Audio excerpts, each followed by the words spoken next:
আগে টিকটকে গেলে সার্চ বার অপশন খুব তাড়াতাড়ি বাইরে হতো, কিন্তু আসলে আমরা এটা টিকটকে চেঞ্জ হয়েছে, এখন খুব সহজে অনেকেই বাইর আছি হয় না। যেগুলো এই জন্য আমি সার্চ আপনাদের দেখাতে চাচ্ছি টিকটক অপশন কিভাবে তাড়াতাড়ি আমরা বাইর হয়। ভিডিওটা একটু মন দিয়ে দেখুন, সার্চ অপশন অবশ্যই গুলো বার বুঝতে করতে পারবেন পারি। কিভাবে টিকটক অপশন সার্চ বারটি তাড়াতাড়ি বার করা যায়।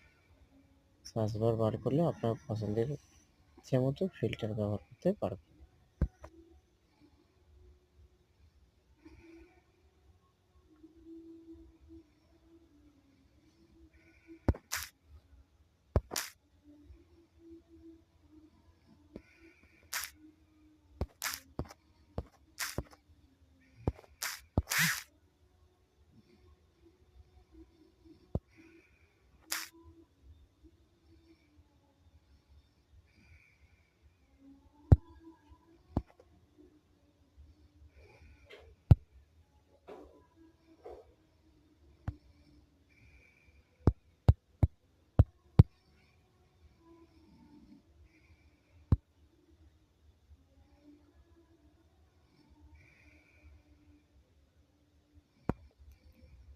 আমি কাদা মাটির মানুষ।